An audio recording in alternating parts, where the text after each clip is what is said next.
Hello, friends, and welcome back to r/IDontWorkHereLady. Even a few miles away won't stop Karen if she thinks you're working there. And our first story for today. You need to back up. In this case, I did actually kind of work there, but it gets weird. So this all started off back when I was working retail for one of the main carriers here in the United States. It was around this time of year, so we were on holiday hours, meaning we were open until 8 p.m. We'd already shut down the store and were wrapping up before we were ready to leave. It was about 8:30 when a car pulled into the lot and a lady approached the door.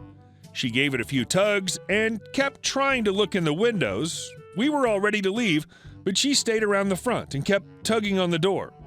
Eventually, she made her way back to her car, so we decided it was a good time to leave. As I was walking to my car, she rolled down her window and started shouting at us. I yelled back that she would have to come back in the morning since we're all off duty and closed. She begrudgingly rolled her window up, and I got in my car and left. I had a 40-mile drive back home, so I decided to get some fuel before I hit the road. I drove the couple of miles to the gas station, and a car pulled in behind me.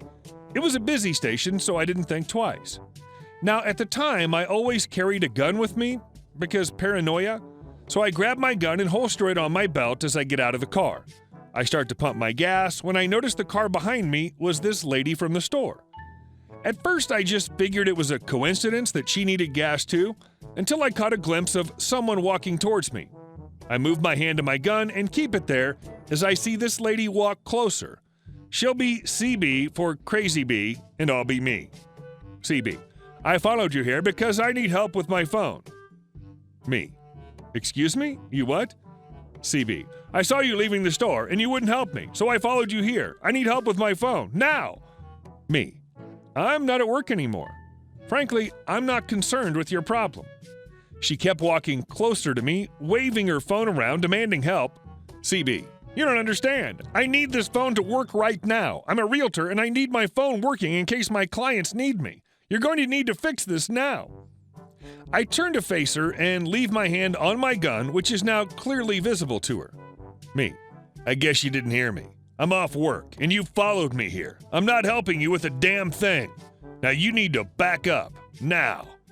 CB: I'm not going anywhere until you fix this phone. Me: Okay, then you could just stay here all night because I'm not helping you with anything. I'd finished fueling by this point, so I hopped in my car and drove off in a hurry to make sure she didn't follow me again. Cue the next morning, sure enough, CB is waiting at the door for us to open. Just so happens I was filling in as acting manager that day. Another rep was helping her, and I overheard some of the conversation. CB: Your coworker, pointing at me, was incredibly rude last night and wouldn't help me. I want to speak to your manager about him. I went about my business until that rep came to get me as she wanted to talk to the manager. I approach her. I was told you wanted to see a manager? Well, that's me. What can I help you with? She just sat there with the most dumbfounded look on her face.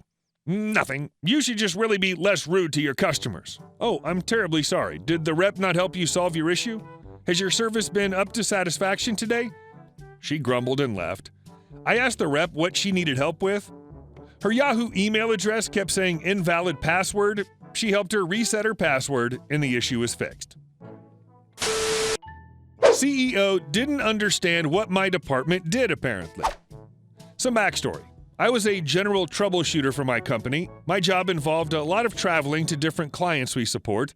My area of work is Ontario, Canada, where I'm based out of, and some of the nearby states in the U.S., New York, Massachusetts, Vermont, Pennsylvania. I did most of my traveling by car since my schedule can change quite quickly and flying can become very expensive. I had one colleague who's technically my subordinate, but we have a very good working relationship and would often handle calls independently of each other, only checking in by phone once a week and in person once a month or when necessary. A little over a year ago, I get an email calling me to the head office in New York City for a meeting with the CEO and the board of directors regarding my job. I check with my colleague, and he got the same email. So we make our travel plans and meet in New York City the following week. We have dinner together the night before our meeting and can't figure out between us what the issue is about. It's rare to get summoned to the head office, and more rare for things to be so vague. When we go into the meeting the next day, we're informed that the company is dividing our department between the U.S. and Canada, and that there would be a new person to deal with the U.S. clients, and we were to restrict ourselves to Canada. Both my colleague and I were a little shocked at this, since neither of us had even heard this was being discussed. I asked who the new person for the U.S. was, and we then learned it was a new hire that the CEO had taken a special interest in. Trying to be of good spirit, I offered to train the new person. There are many realities of the job that are not in the job description. CEO accepted, then brought in the new hire. In walks a young lady who looks about 23 years old and wears an expression that she knows everything. She sits at the table and immediately makes it very clear she wants nothing to do with us. CEO is Bob, new hire is Karen, my colleague is Jim. Bob: Welcome, Karen. We've just informed OP and Jim about the change in structure, and they're willing to give you the support you need to get yourself started. Karen and Bob both look at me. Yeah, we're glad to have you aboard, Karen. I think both Jim and I have a lot of experience to share with you, and we're happy to do so. Perhaps it would be better in a separate meeting so we don't take up the board's time? Karen: Thank you all. I have a lot of ideas about how I can streamline our department and new policies I can introduce that should save the company a lot of money and expenses. I was a little confused at this point. Karen was speaking as though she was my supervisor, and that's distinctly not what Bob spoke to us about. I can see some of the board members giving strange looks at this as well. Me: Bob, perhaps I misunderstood the new roles here. Would you please clarify? Bob: Sure, Karen's the new head of your department, and both you and Jim will answer directly to her. Board member: That isn't what we discussed or approved as a board. We weren't fully convinced of dividing the department, but this is completely against what we discussed. Karen: What did you discuss then? Board member: That your department would be divided between the U.S. and Canada. OP and Jim would remain north of the border, and you would run the U.S.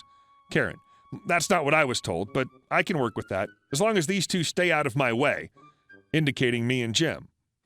Jim and I are both shocked and insulted to be spoken to in this manner. We're both very good at our jobs, and before today have never seen this woman before in our lives. Bob: Well, that settles it. OP, effective immediately, you and Jim are to have nothing to do with Karen. Do not interfere with her work at all. You're both to restrict yourselves to working within Canada only.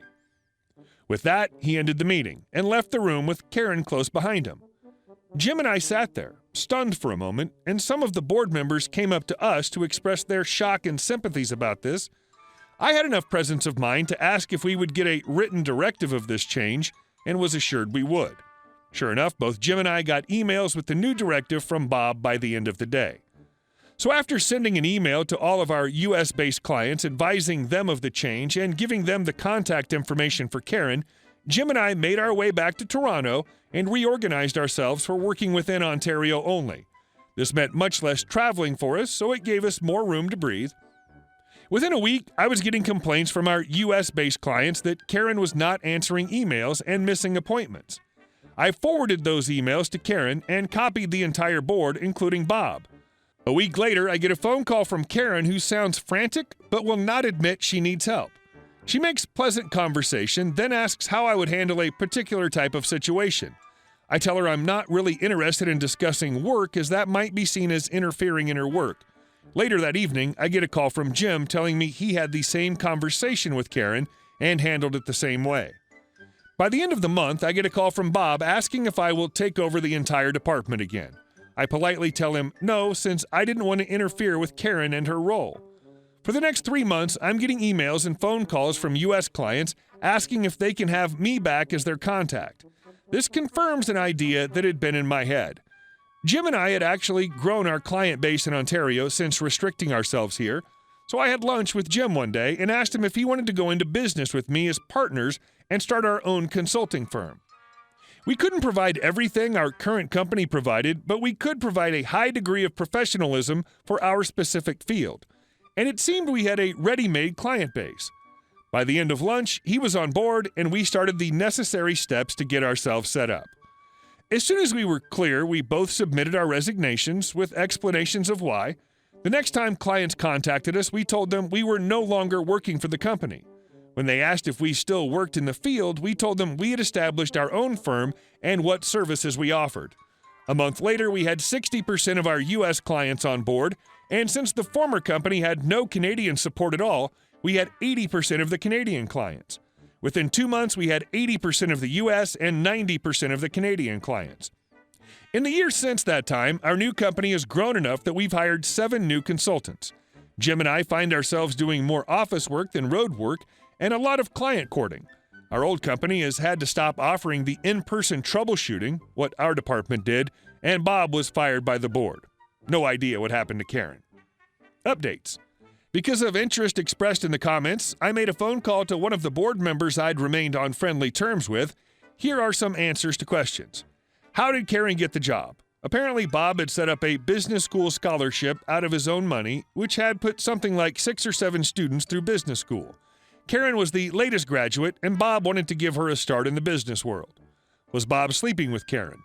No clear answer was given, but Bob's wife divorced him shortly after he was fired from the company. Make of that what you will. What happened to Karen?